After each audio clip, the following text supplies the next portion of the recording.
Bienvenue à tous en direct sur Public Sénat. Voici les titres du 22h. Ce soir, c'est la confusion en Côte d'Ivoire alors qu'une source de l'ONU a annoncé la reddition de Laurent Gbagbo. Ce dernier serait encore en négociation sur les conditions de son départ. Retranché dans son bunker, le président sortant aurait d'ores et déjà obtenu des garanties sur sa sécurité et son intégrité physique, mais il aurait refusé de reconnaître la victoire d'Alassane Ouattara. Selon le ministre des Affaires étrangères Alain Juppé, le départ de Gbagbo serait tout de même imminent. Plus de 3 heures de débat, 26 propositions et des semaines de polémiques autour d'une convention controversée sur la laïcité et l'islam. Alors, qu'en est-il ressorti précisément? Comment les musulmans de France accueillent les principales dispositions discutées cet après-midi? Débat à suivre dans ce journal. Il a été baptisé Le Changement, c'est le nom du projet socialiste adopté par le bureau national du parti et présenté lors d'une conférence de presse par Martine Aubry, la première secrétaire du PS qui a créé l'effervescence avec un lapsus sur sa possible candidature aux primaires. Notre invité politique pour parler un petit peu du lapsus mais surtout du programme, c'est François Rebsamen, sénateur socialiste de Côte d'Or. Et puis face au tollé provoqué par la hausse des prix de l'énergie, le gouvernement fait un geste en annonçant un gel des tarifs du gaz pendant 1 an. Analyse à suivre de Jean-Louis Gombaud, c'est tout à l'heure. Bonsoir et merci d'être avec nous ce soir. C'est une très longue négociation. Les discussions sur la reddition de Laurent Gbagbo se poursuivent. À l'heure actuelle, le président sortant et ses proches auraient d'ores et déjà obtenu des garanties sur leur sécurité et leur intégrité physique. Tous les détails avec Margot Aubreyo. Il résiste jusqu'au bout. Réfugié dans son bunker, Laurent Gbagbo tente de négocier sa sortie. À Abidjan, après une matinée de feux nourris et de bombardements de la résidence présidentielle, les combats semblent s'être calmés. Acculé, Laurent Gbagbo est désormais seul. Un à un, ses collaborateurs le quittent. Reste autour de lui une poignée de fidèles et des membres de sa famille. La demande de son chef des armées de stopper les combats est restée lettre morte. L'entrée en scène hier de l'ONU et des forces françaises a précipité les événements. Toute la journée, des tirs ont résonné dans la capitale. Les habitants, terrorisés, sont cloîtrés chez eux. Dehors, sur les trottoirs d'Abidjan, des dizaines de cadavres. Il est encore trop tôt pour imputer l'origine de ces exactions, mais certains réclament déjà le jugement de Laurent Gbagbo devant la Cour pénale internationale. Et la France, aux côtés de l'ONU, participe en ce moment à ces négociations sur la sortie de Laurent Gbagbo. Auparavant, les troupes françaises sous mandat des Nations Unies ont visé des camps militaires, mais pas directement le président sortant, comme le précise d'ailleurs ce soir le chef de la diplomatie, Alain Juppé. On l'écoute. Nous sommes aujourd'hui, je l'espère, à 2 doigts de convaincre M. Gbagbo de quitter le pouvoir et de laisser Alassane Ouattara l'exercer comme le droit international et le résultat des élections le veulent. Il nous faut maintenant nous projeter sur l'avenir, aider cette nouvelle Côte d'Ivoire à se reconstruire dans la paix et dans la prospérité. Et je peux vous dire, monsieur le député, que moi aussi je partage le sentiment de fierté du Premier ministre devant ce que le président de la République et la France ont fait pour aider la Côte d'Ivoire à surmonter cette épreuve. Et sur cette situation ce soir, au téléphone avec nous en direct depuis Abidjan, André Kamaté, bonsoir. Bonsoir madame. Vous êtes le président de la Ligue ivoirienne des droits de l'homme. Une première question déjà sur la situation. Que savez-vous aujourd'hui de ces négociations et du possible départ de Laurent Gbagbo? Bon, j'avoue que jusqu'à présent, ce que je sais nous a été rapporté par la presse, mais avec quelques coups de fil ça et là aussi à partir de mes contacts, j'ai pu constater que le président Laurent Gbagbo est vraiment acculé et que bon, des transactions sont donc menées pour sa reddition, mais qu'il résiste. Il résiste, on ne sait pour combien de temps. Ce qui est certain, c'est que ses fidèles collaborateurs, en tout cas des plus proches, l'ont lâché. Nous avons l'information que le ministre Alcide Djedje, qui était ministre des Affaires étrangères dans son gouvernement, est à l'ambassade de la France, de même que son directeur de protocole, M. Koné Boubacar. Nous savons aussi que le général de Goublé Bruno, commandant de la garde républicaine, très engagé dans les offensives contre les FSI, et le général Kassaraté, commandant supérieur de la gendarmerie nationale, sont en train de négocier sa reddition. André Kamaté, en ce moment même, on nous dit qu'il y a un arrêt des combats, mais qu'il y aurait quand même des tirs sporadiques. Est-ce que c'est le cas? Est-ce que vous les entendez ce soir à Abidjan? Oui, effectivement, depuis 13 heures en tout cas, comme un effet magique, les combats se sont arrêtés aussi bien à Cocody qu'au plateau. Il faut dire que ce sont dans ces deux communes-là que les combats ont été les plus rudes, les plus intenses ces 2 jours, vu que dans ces communes, il y avait quand même des objectifs stratégiques. Au plateau, il y a le palais présidentiel, à Cocody, il y a la résidence et la maison de la télévision.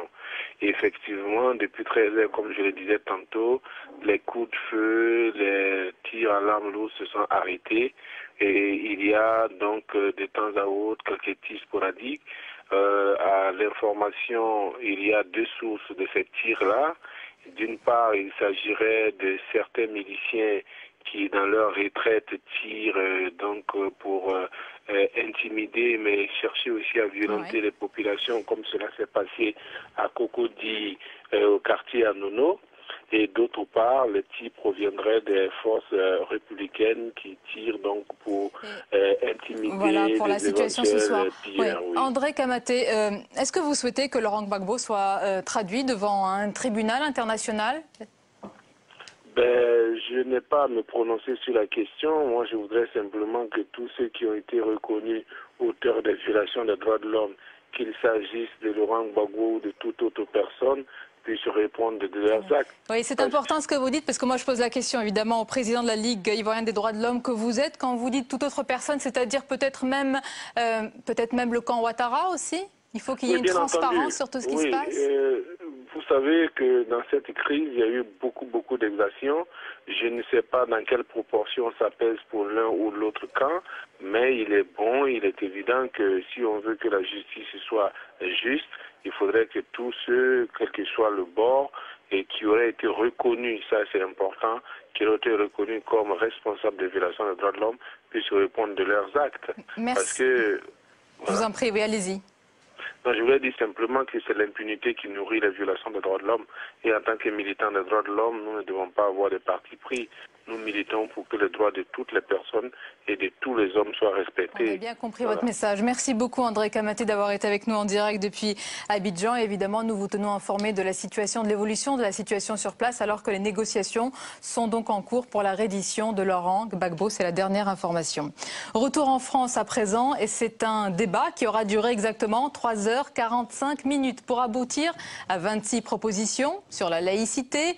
Parmi elles, un nouveau code de la laïcité notamment, mais c'est aussi un débat qui aura provoqué, vous l'avez suivi, en amont des semaines de polémiques et de divisions au sein de la majorité même. Tous les détails avec Patrick Jean-Pierre.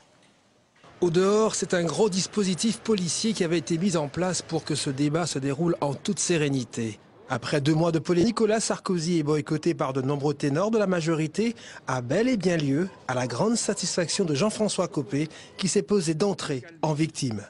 La laïcité serait un sujet interdit à l'UMP? Vous le savez sans doute, le Parti socialiste a tenu en décembre une rencontre sur la laïcité à l'Assemblée nationale. Personne n'a protesté. Et hier, c'était le Parti communiste d'un côté et même le Front de gauche qui ont organisé leur propre événement sur le sujet. À l'intérieur, il n'y avait pas foule. Ce débat attirait beaucoup plus les journalistes. Ils occupaient un peu plus de la moitié de la salle. Certains responsables de culte, pour leur part, ont tout simplement décliné l'invitation de l'UMP. D'autres, comme le grand rabbin de France, qui avait annoncé qu'il ne viendrait pas, ont préféré participer au débat afin de ne pas alimenter la polémique. La conférence des représentants des cultes français, à laquelle j'appartiens, n'avons pas souhaité ce débat. En même temps, il n'était pas question de boycotter et encore moins de stigmatiser un parti politique, serait-il majoritaire. Mais en fait de débat, chaque intervenant a donné son idée, sa définition de la laïcité. Enfin, 2 tables rondes ont été organisées afin de discuter des 26 propositions déjà formulées avant la tenue de cette convention. Et pour discuter de ces propositions, puis plus généralement de la laïcité, avec nous ce soir, Valérie Rousseau-Debord. Bonsoir. Bonsoir. Bienvenue à vous. Vous êtes députée UMP de Meurthe-et-Moselle. Et puis on l'a vu dans ce sujet, vous avez animé, vous avez modéré ce débat cet après-midi qu'on a pu voir d'ailleurs sur notre antenne. Avec nous également Marouane Bouloudine. Bonsoir. Bienvenue à vous. Vous êtes président de Mosaïque. Et Mosaïque, c'est la Fédération laïque des citoyens de sensibilité musulmane. On va parler dans un instant de ce débat. Mais d'abord, toutes ces propositions, 26 mesures. Le détail avec Mounir Soussi. Pour clore le débat, l'UMP veut passer à l'action. Première série de mesures, l'adoption d'un code de la laïcité qui n'a pas force de loi. Ce document rassemblera tous les textes existants sur la question.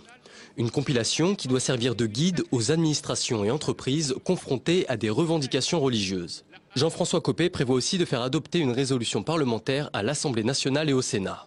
Pour encadrer le financement et la construction des lieux de culte, l'UMP souhaite généraliser l'attribution des baux amphithéotiques. Cet outil permet aux maires de céder aux associations religieuses un terrain à un prix symbolique. Afin de garantir l'indépendance de l'islam de France et dans un souci de transparence, le parti majoritaire propose de renforcer la formation des imams au sein des universités françaises et désire encadrer le financement du culte via la Fondation des œuvres de l'islam créée en 2003. Autre préoccupation de l'UMP, la neutralité des services publics. Dans les hôpitaux, les piscines, tous les usagers seraient tenus au respect de la mixité. À l'école, les cantines pourront remplacer les menus confessionnels par des plats végétariens et les parents accompagnant des sorties scolaires auront l'interdiction de porter des signes religieux. Les entreprises auront aussi la possibilité d'exiger le respect de la laïcité sur le lieu de travail. Le dossier est maintenant sur le bureau du ministre de l'Intérieur. Demain, Claude Guéant annoncera les mesures qui pourraient être traduites en règlement ou en circulaire dès la semaine prochaine. Voilà pour le détail, on va en parler longuement ce soir. D'abord sur la forme, Valérie Rousseau-Debord, j'allais vous demander est-ce que vous êtes soulagée après des semaines de polémique et bien finalement que ce débat ait eu lieu et que la page soit tournée? En fait non, je ne suis pas soulagée, je suis très fière de ce qu'on a fait. Je suis très fière en fait de ce que mon parti politique, l'UMP, a fait parce que on a voulu nous caricaturer, on a voulu démontrer que nous étions des racistes, des gens qui ne supportaient pas l'autre, des gens qui voulaient faire monter le Front National. Toutes ces valeurs qui ne sont pas les miennes, toutes ces valeurs que je rejette, et toutes ces valeurs qui ne sont pas celles de l'UMP. Donc je crois qu'on a démontré, au travers de ces presque 4 heures de débat, qu'au contraire, ce que souhaitait le premier parti de France, c'était de voir dans quelle mesure la loi de 1905 pouvait être revisitée, pouvait aujourd'hui, dans la France contemporaine, la France de 2011, c'est pas la France de 1905, être vivante, pour faire ensemble qu'on vive justement tous mieux ensemble. Ça paraît consensuel, vu comme ça, Marouane Bouloudine. J'allais dire tout ça pour ça. Il faut quand même admettre que les choses sont mal parties, et quand les choses sont mal perçues par grand monde, je crois qu'il faut quand même prendre sa part de responsabilité dans un problème de communication et de lancement. D'abord, c'est vrai, ce n'est pas un débat, c'est une convention interne à l'UMP. L'UMP, comme les autres partis, a le droit de faire les choses. Mais nous, ce qu'on a ressenti, et je crois que c'était quand même partagé, c'est partagé par 77% de la population, puisque 77% a été contre ce débat, c'est que c'était pas seulement stigmatisant, ça divisait la France. Et les Français nous disent aujourd'hui, on ne veut pas de gens qui nous divisent. Et on a envie de sérénité. Parce qu'on a passé une crise économique énorme. Parce que si on rajoute à ça une crise des valeurs morales, on se retrouve un petit peu embêtés tous ensemble. Et là, c'est l'entreprise France qui va perdre. Ce n'est pas une partie de la communauté française qui va perdre. C'est la France qui va perdre. Et nous, on ne veut pas que la France perde. Parce que nous faisons partie de ce tout. Alors, si vous voulez, les sondages, déjà, on va se mettre d'accord, on peut leur faire dire à peu près ce qu'on veut. Il y en avait un ce matin qui disait qu'à 59% les Français étaient pour ce débat. Donc on va sortir de ce débat-là. Je crois que voilà, on mérite certainement mieux, et ce débat mérite mieux que des chiffres et des sondages. L'entreprise France, vous avez raison, c'est notre objectif, l'entreprise France, faire en sorte que les jeunes aient du travail, faire en sorte qu'on sorte du chômage, faire en sorte que la précarité sorte de ce pays, c'est notre objectif aussi. Nous avons prévu 10 débats, 10 conventions. Il y en a déjà eu 2 sur les normes, sur l'exécution des peines. Il y en a une le 3 mai sur l'emploi, justement. Il nous a semblé important de parler de ce dont parlent les gens. Et si un parti politique ne parle pas de ce dont parlent les gens, il fait le lit des gens qui sont les extrêmes. Et c'est absolument pas notre objectif, bien au contraire. Il vaut mieux que ce soit un parti républicain sûr de ses valeurs, sûr de ses fondements, qui prennent les débats pour les amener à des propositions, et vous les regarderez, je comprends que vous n'avez pas eu le temps, mais vous les regarderez, vous verrez que je suis quasiment certaine qu'une grande partie, voilà, dans le détail, je pense qu'il veut peut-être voir aller dans le détail. Voilà. On est d'accord.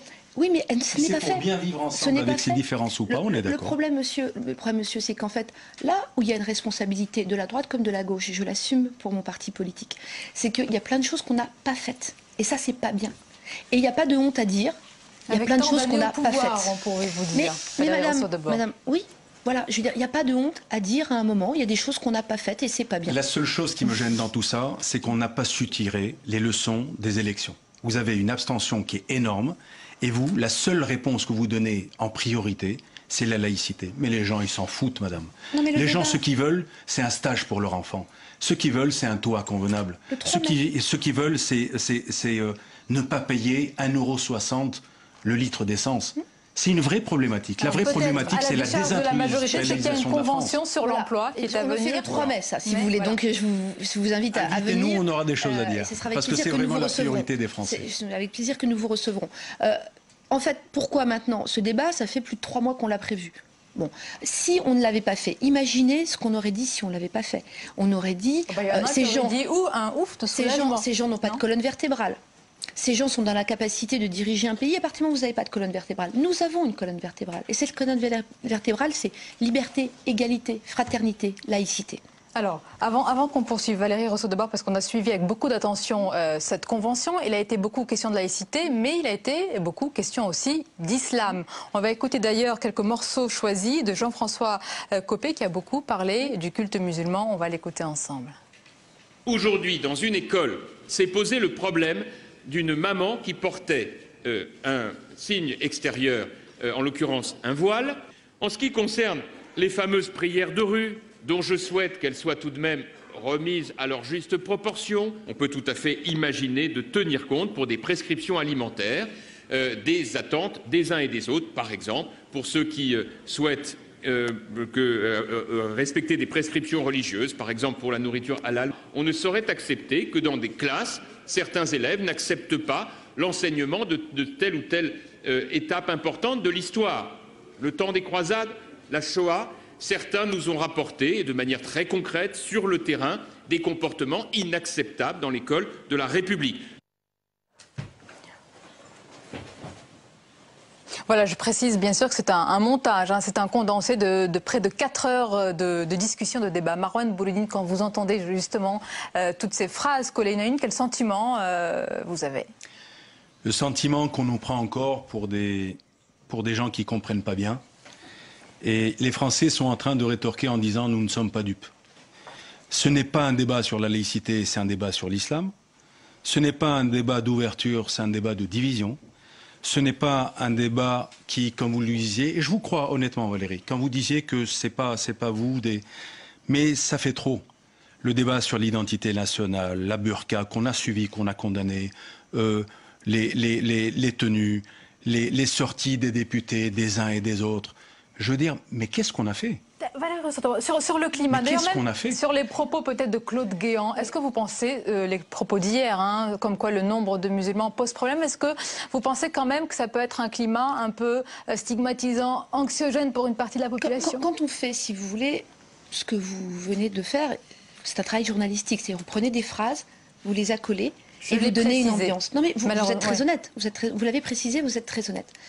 On donne effectivement une impression. Monsieur Guéant, je pense que ce n'est pas un homme de communication, ce n'est pas un homme de médias. Il a certainement par rapport à ça un certain nombre de progrès à faire. Ce qu'il a dit, sorti de son contexte, je le condamne. C'est hors de question de dire des choses comme ça. Ce qu'il a dit, si on le remet dans son contexte et si on écoute l'intégralité du défilé et du déroulé de ce qu'il a dit, n'est pas du tout condamnable. Il a dit quoi, monsieur Guéant? Il a dit en 1905, quand la loi a été votée, elle a été décidée, nos concitoyens de confession musulmane étaient très peu nombreux sur le territoire. Les Algériens, l'Algérie était un département français. Mais qu'est-ce que vous nous racontez? Vous êtes à côté de la plaque. Mais qu'est-ce que vous nous racontez? L'histoire, c'était un département français. Oui, non, mais les Algériens, monsieur, c'est d'ailleurs tout le problème de la guerre d'Algérie. C'est un département français. Il y avait plus de musulmans en 1905 qu'aujourd'hui. Monsieur, tout le problème de la guerre d'Algérie, c'est bien justement qu'ils n'étaient pas français. Et que les Algériens en Algérie, non, ils n'étaient pas français. Mais c'est vrai que c'est un autre débat. Voilà, c'est un autre débat. Voilà, et en plus, c'était filmé, mais c'est quand même un vrai problème. C'est un vrai problème. Je vois que vous sortez votre carte électorale sur la table du plateau, savoir ce que vous allez en faire. Marine Le Pen, aujourd'hui, est deuxième préférée des jeunes de 18 à 24 ans. Oui, un sondage dont on a parlé hier. Voilà ce qu'on est en train de faire. Et nous, on propose une seule chose. C'est à tous ces jeunes aujourd'hui. Et ce débat nous a servi, Valérie, honnêtement, à Mosaïque. Nous avions du mal à les mobiliser. Et aujourd'hui, parce qu'ils se sentent stigmatisés, parce qu'ils se sentent montrés du doigt, ils vont dire aujourd'hui on va sortir et on va aller sur le terrain de la citoyenneté. Et Mosaïque lance du 30 avril au 24 septembre une flamme citoyenne avec le slogan « Je vote, donc je suis ». La seule réponse, c'est de proposer une alternative citoyenne à ces jeunes pour qu'ils se sentent dans ce pays. Mais ils ne se sentiront jamais appartenant à ce pays si on n'arrête pas de leur dire qu'ils ne feront jamais partie du corps traditionnel français. Et ça, c'est une grande chose, moi personnellement, qui m'a fait énormément de mal.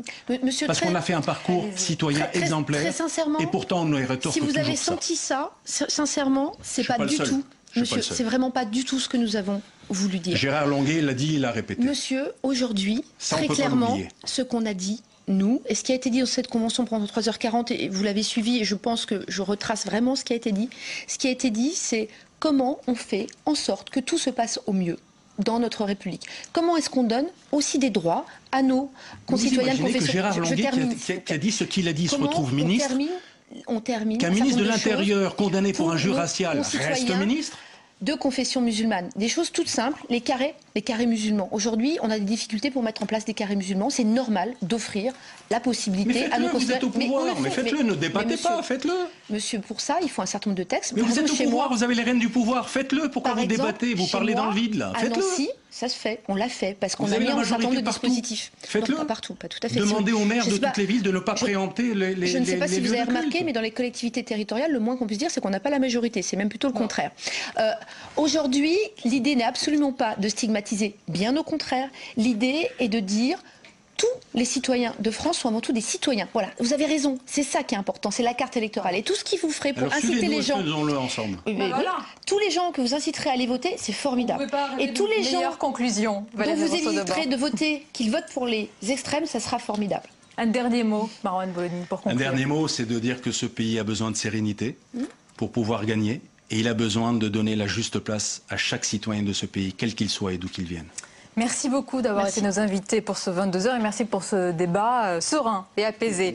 La suite du 22h à présent avec une ambiance pas comme celle-ci, électrique. C'était aujourd'hui à l'Assemblée nationale, questionné après les propos justement de Claude Guéant hier sur le nombre de musulmans qui posent problème. Le Premier ministre François Fillon a contre-attaqué, vous allez le voir, il a volé au secours de son ministre de l'Intérieur. On l'écoute. À Marseille, des accusations graves de fraude ont été portées par M. Montebourg. Je n'ai vu aucune réaction, aucune condamnation, aucune décision du Parti socialiste.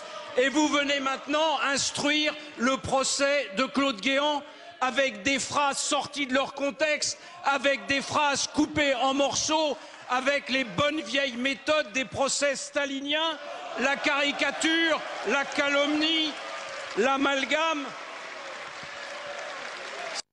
Et justement, sur les propos du ministre de l'Intérieur, voici la question du 22h ce soir avec, comme tous les jours, notre partenaire, le Figaro.fr. Selon vous, les propos de Claude Guéant sont-ils dignes d'un ministre de l'Intérieur? Vous avez été plus de 800 votants.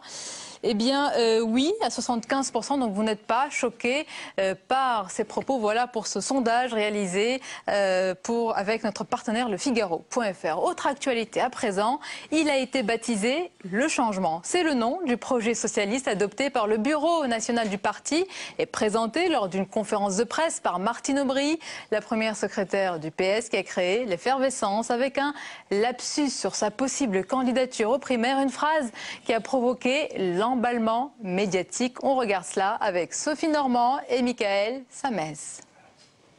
Une première secrétaire applaudie à l'issue du Bureau national, c'est un fait rare dans les annales du PS. Martine Aubry, tout sourire, soulagée et fort de son succès, se laisse même un peu aller sur ses intentions après un malentendu avec la presse. Vous n'étiez pas là, vous avez coupé. Voilà. Alors je confirme.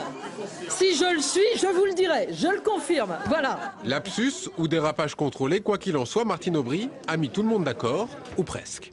Je ne suis pas là pour dire que ce projet me ressemble. Il ressemble au Parti socialiste, et avec un effort qui a été fait pour rester dans un cadre sérieux et cohérent. Le projet Inspiration pour les candidats davantage que le projet obligation pour un candidat, le projet qui n'empêche personne, le projet qui peut servir à tous, un projet ambitieux et crédible. Je crois que l'équation est remplie.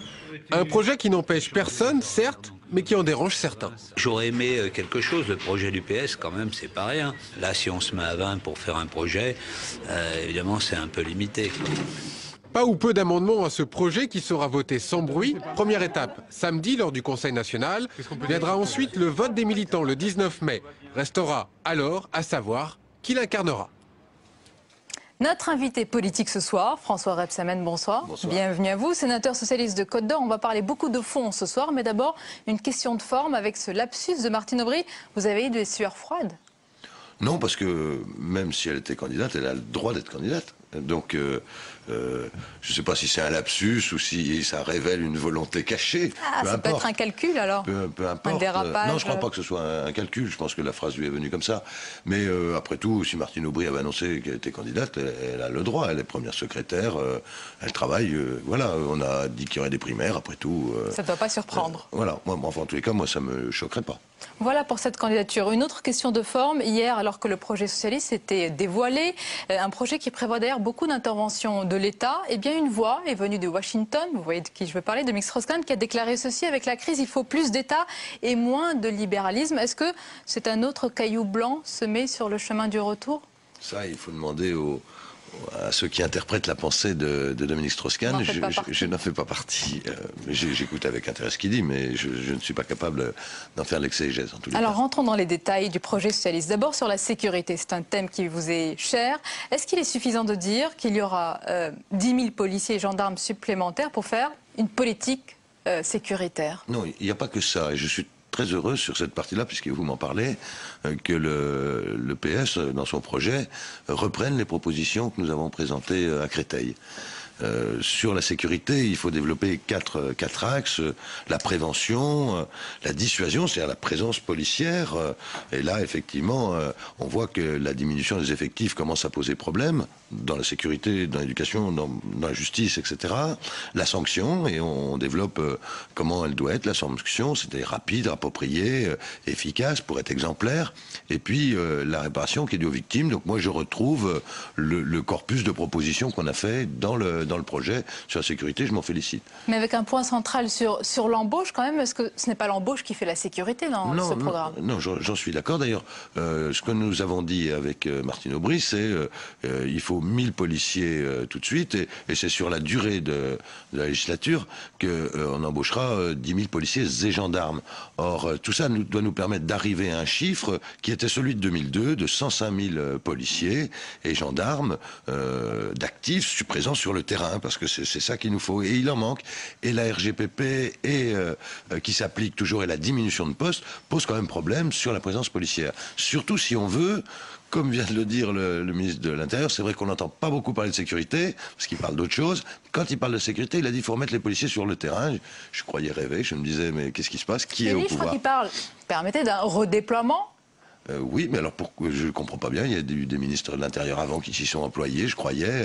Enfin, il faut des policiers sur le terrain, c'est clair. On en est d'accord, pour recréer une police de quartier, une police de proximité. Alors voilà pour la sécurité, sur l'environnement et surtout sur la sortie du nucléaire. Est-ce que c'est une sortie du nucléaire avec une échéance que vous prévoyez comme l'Allemagne d'ailleurs? C'est encore en débat sur la formulation. C'est un peu bizarre, excusez-moi que ce soit encore en débat, que le programme est déjà présenté. Non, il va y avoir des amendements. Moi, j'en ai déposé un ce matin. J'espère qu'il va être repris. Si vous posez la question, je vous dirai lequel. Dites-moi, justement. Bien sûr, mais j'ai considéré, parce que je considérais qu'il était trop étatiste, quand même, dans sa présentation, que nous devons partir, j'allais dire, de ce qui fait la force de notre pays, l'innovation, la recherche, le développement économique, social, culturel, qui est dans nos collectivités, pour que s'inscrive dans le projet socialiste un contrat de confiance et de croissance entre l'État et les collectivités locales. Tout le monde l'a approuvé, donc je verrai si samedi c'est dans le texte. Et puis les militants, les fédérations, les élus peuvent enrichir ce texte et le modifier, pas dans l'architecture générale bien sûr, mais à la marge. Quoiqu'on pourrait aussi présenter un contre-texte. Gérard Collomb pourrait présenter son livre, je ne sais pas, je dis ça un peu en plaisantant. Alors on va parler d'autres points, hein. Il y a aussi l'Europe, même le protectionnisme, c'est un mot que vous avez employé, qui n'est plus tabou. Mais on va d'abord écouter un petit peu les réactions des autres. François Bayrou dit que c'est un projet qui date de 1997. Et on va écouter François Baroin, le ministre du Budget. Il n'est pas beaucoup plus tendre. Je ne prédis pas un grand avenir à votre projet, monsieur Meuet, parce qu'il est appuyé complètement sur le passé. Et j'ai pris évidemment certaines des priorités du Parti socialiste. C'est auprès des bons auteurs qu'on trouve les meilleures sources. Vous proposez la création de 300 000 emplois, vous le portez en bandoulière une seule fois. Et une fois de plus, je dirais une fois de trop, nous savons très bien ce que ça a provoqué, la création d'emplois de fonctionnaires. Dites aux Français que vous voulez créer des postes de fonctionnaires en plus, alors que nous en supprimons et nous revenons à la fin de cette législature au même niveau de nombre de fonctionnaires que nous avions en début des années 90. Vous allez me dire que c'est attendu, la critique de la droite, mais quand même. C'est normal. C'est au moment même où Nicolas Sarkozy vient de reconnaître que ça a commencé à poser problème, le fait de supprimer un fonctionnaire sur deux. Dans l'éducation, il prenait cet exemple. Des postes supprimés, des classes supprimées. Dans le milieu rural, du recul. Et bon, la critique de François Baroin, elle est traditionnelle, mais elle est facile. Parce qu'ils viennent de recréer, le gouvernement vient de recréer 120 000 emplois précaires. Et nous, ce qu'on veut, c'est créer 300 000 emplois d'avenir pour les jeunes, parce que nous considérons qu'on ne peut pas laisser les jeunes avec le taux de chômage qu'ils ont, et ceux qui sont éloignés de l'emploi. On veut tenir compte des leçons du passé. On a fait effectivement dans la mise en place des emplois jeunes, on a fait quelques erreurs, notamment c'était les jeunes les plus qualifiés qui venaient tout de suite. Là, on veut s'adresser aux jeunes les plus éloignés de l'emploi. Donc oui, nous maintenons cette mesure. Oui, c'est une bonne mesure, et le gouvernement ferait bien d'agir en ce sens. Alors, le projet défend aussi avec beaucoup de précautions, même de nuances, une Europe plus protectionniste. Ce sont les mots qui sont employés. Est-ce que vous êtes pour une préférence européenne ? Non, je suis pour que la France renégocie, et l'Europe renégocie les conditions du commerce international en prenant en compte, j'allais dire, tout ce qui fait l'aspect environnemental, social, dans la production des produits qui rentrent... Quand elle négocie, qu'est-ce que vous voulez obtenir précisément ? Vous savez qu'aujourd'hui, il y a toujours en cours les négociations de l'OMC. Oui. Le mandat qui a été donné à l'époque par l'Europe date de 12 ans. Ce mandat doit être réactualisé pour que les produits qui rentrent en Europe, aujourd'hui, eh bien, il y ait une égalité sur la production environnementale, sociale, etc. Et qu'il n'y ait pas ce dumping environnemental, social qu'on connaît aujourd'hui. Oui, nous le défendons. Nous défendons cette idée du juste partage en la matière. Alors, dernière question. Selon un récent rapport du médiateur de la République, vous l'avez sans doute lu, oui. Les Français sont découragés, ils ont peur du déclassement, ils ont peur de l'avenir.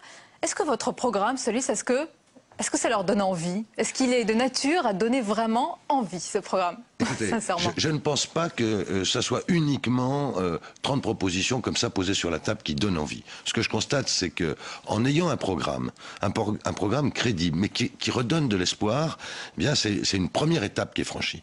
Mais il ne sera réellement perçu que quand il sera incarné. Et il sera incarné quand on aura un candidat. Ça, c'est sûr. Donc celui qui va donner envie, finalement, pour vous, c'est... Bien sûr, parce que l'élection présidentielle, c'est la rencontre entre un homme, une femme et la France. Et donc, le projet, il s'incarnera à travers le candidat. Peut-être une dernière question, François Rebsamen, parce que c'est un projet, c'est un socle commun, mais pendant les primaires, il va y avoir un débat sur ce projet. Il va être remis en cause par les différents candidats, ou est-ce que, ça y est, c'est plié, c'est terminé, c'est celui-ci et pas un autre? Non, moi, chacun y apportera sa touche. Alors après, on dit c'est un socle, etc. Donc c'est une boîte à outils. Chacun pourra prioriser lui-même. Donc vous promettez le débat? Ça ne sera pas juste... Ça dépend. Vous me posez la question en tant que journaliste. Vous voulez savoir s'il y aura des débats.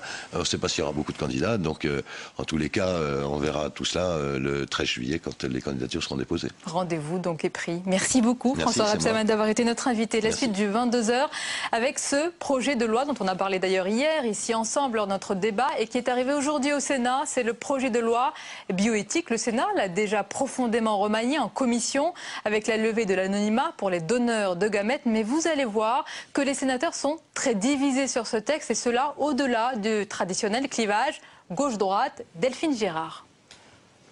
Les lignes de fond traversant l'ensemble des politiques, au point que sur nombre de sujets que nous allons aborder, le vote sera individuel. Voilà résumé en une phrase les enjeux de l'examen du projet de loi de bioéthique. Pas de position de groupe, seul le vote individuel prévaudra.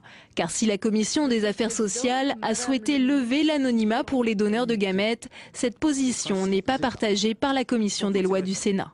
La levée de l'anonymat est susceptible de perturber l'équilibre que le législateur a tenté d'instaurer dans le respect des principes bioéthiques généraux entre l'intérêt de tous ceux qui prennent part à la AMP avec tiers donneur et celui des enfants nés de cette technique médicale.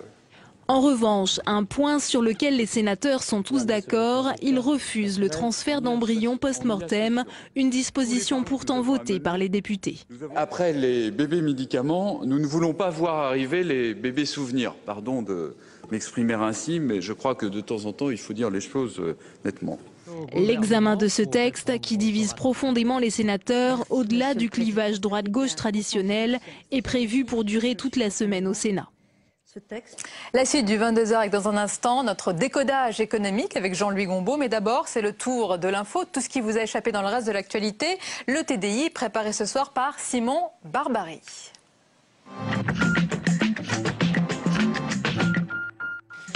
Le parti de gauche emboîte le pas de l'UMP, mais à la différence du parti majoritaire, Jean-Luc Mélenchon n'entend pas donner le même sens à la laïcité. La République est une et indivisible, raison pour laquelle M. Guéant, M. Sarkozy n'existera jamais de franco-musulmans, pas davantage qu'il n'y a de franco-juifs ou de franco-païens. Hier au Sénat, la formation du député européen a déposé une proposition de loi. L'objectif, faire appliquer la loi de 1905 à l'ensemble du territoire français, notamment en Alsace-Moselle où subsiste toujours le régime du Concordat de 1801. Le parti de gauche entend renforcer le principe de laïcité dans les services publics, en particulier à l'école. La proposition de loi préconise la suppression des subventions publiques aux établissements privés. M'appuyant sur l'exemple du don de sang, j'ai notamment évoqué le fait que si des hommes ayant des relations avec des hommes se voyaient écartés du don, il ne s'agissait pas d'exclusion, mais il s'agissait de contre-indication qui s'expliquaient par un risque sanitaire avéré. Les associations d'homosexuels s'étaient insurgées la semaine dernière contre les déclarations de Nora Berra, tenues la semaine dernière en commission des affaires sociales au Sénat. Pour eux, il s'agissait d'une stigmatisation des gays et des lesbiennes. Aujourd'hui, la secrétaire d'État à la Santé s'est déclarée profondément peinée par cette polémique, mais maintient l'exclusion des homosexuels pour le don du sang. Éviter l'hémorragie. Après 10 mois de travaux, les sénateurs ont mis la touche finale aujourd'hui à leur rapport sur la désindustrialisation. L'industrie a perdu 700 000 emplois en 10 ans. Si le constat est partagé, les solutions divisent. 4 points font débat, dont notamment la taxe professionnelle. Une réforme juste pour la droite, une mesure qui asphyxie les territoires pour la gauche. Le document de 300 pages sera présenté demain au Sénat. Les socialistes, pourtant à l'initiative de la mission, ont voté contre le rapport. Un prix Nobel de la paix pour Stéphane Hessel.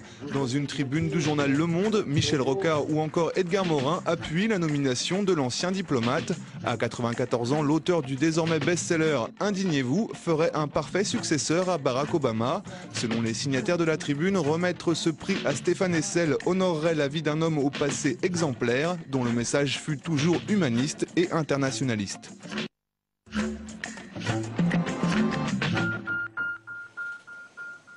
La chronique économique du 22h avec Jean-Louis Gombaud. Bonsoir Jean-Louis.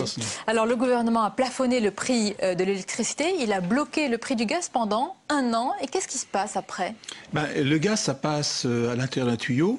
Si vous bloquez à la sortie, ça gonfle dans le tuyau et ça explose au bout d'un moment. Donc il faut que d'ici 1 an, on trouve une solution. La solution, c'est quoi ? C'est une nouvelle formule de fixation du prix. Quelle est la formule actuelle ?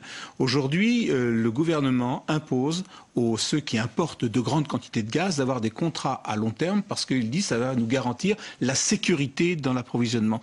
Avec l'Algérie, vous avez un contrat de 8-10 ans. Avec la Russie, on a des contrats sur 30 ans. Vous imaginez bien que ces pays-là ne vous donnent pas un prix fixe pour 30 ans. Ils demandent une indexation du prix. Ils demandent une indexation du prix sur quoi ? Sur les produits pétroliers. C'est ce qui explique le fait qu'aujourd'hui, avec l'augmentation du pétrole et des produits pétroliers, on augmente le prix du gaz. Seulement, il se trouve qu'il y a effectivement du gaz qui circule dans le monde en excédent et qui se vend sur des marchés libres.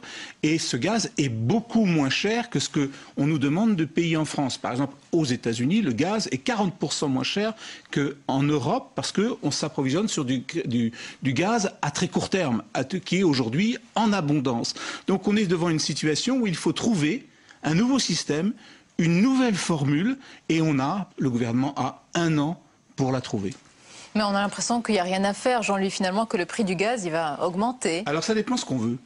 Si effectivement on veut une sécurité d'approvisionnement à long terme, il faut payer cette sécurité. Et donc c'est ce qui se passe aujourd'hui. Si on se dit, bon, en fin de compte, nous, ce qu'on veut, c'est le prix du gaz, à un moment donné, à un temps T, il est très bas, tant mieux, on en profite. Mais à ce moment-là, on n'a plus la sécurité. Donc il faut essayer maintenant, d'ici à 1 an, à trouver ce qu'on peut appeler un mixte qui nous permette une certaine sécurité et de pouvoir bénéficier à tel ou tel moment des prix du gaz très bas. Mais attention, rien ne prouve que le prix du gaz qui est actuellement très bas sur le marché libre, ce qu'on appelle spot pour les boursiers, sera toujours plus bas que le prix actuel du pétrole. Donc vous n'empêcherez pas effectivement, à des moments donnés, de payer le prix du gaz à des niveaux élevés. Et d'ailleurs, en Europe, dans toute l'Europe, on paie le prix du gaz, le prix que l'on paye actuellement en France. Merci beaucoup Jean-Louis pour toute cette précision. Restez avec nous, on va passer maintenant à présent aux unes du lendemain avec d'abord la une de La Croix qui parle bien évidemment, c'est l'actualité de la soirée, des heures cruciales à Abidjan après des frappes françaises et onusiennes. Laurent Gbagbo est acculé dans son palais présidentiel à 2 doigts de quitter le pouvoir, comme l'a dit tout à l'heure le chef de la diplomatie française Alain Juppé. Voilà pour La Croix. Autre titre, autre actualité, celle de l'humanité avec Nicolas Sarkozy qui parie sur les guerres. L'armée française fait le coup de feu à Abidjan contre les partisans de Gbagbo. Après la Libye, le chef de l'État ressuscite la France-Afrique par les armes. Indignation en Afrique contre cette intervention et le dévoiement de l'ONU. C'est le point de vue de l'humanité. Autre point de vue, Le Figaro, qui préfère titrer, c'est peut-être plus prudent, sur le projet socialiste, plus d'État, plus de dépenses, et également sur l'Italie et ses migrants. L'Italie qui ouvre les portes de l'Europe aux réfugiés tunisiens. Voilà pour les principales unes de ce soir. On finit avec les dernières informations. Le principal titre, avec toujours cette confusion en Côte d'Ivoire, alors qu'une source de l'ONU avait annoncé la reddition de Laurent Gbagbo, et bien ce dernier serait encore en négociation sur les conditions de son départ. Il refuse toujours, à l'heure actuelle, de reconnaître sa défaite malgré l'écroulement du régime. Voilà pour ces dernières informations. Merci beaucoup de nous avoir suivis pour cette soirée. Restez avec nous sur Public Sénat. Tout de suite, c'est votre émission Déshabillons-les concernant les chevaliers de la laïcité. Justement, on en a beaucoup parlé ce soir. Belle soirée à vous et à demain.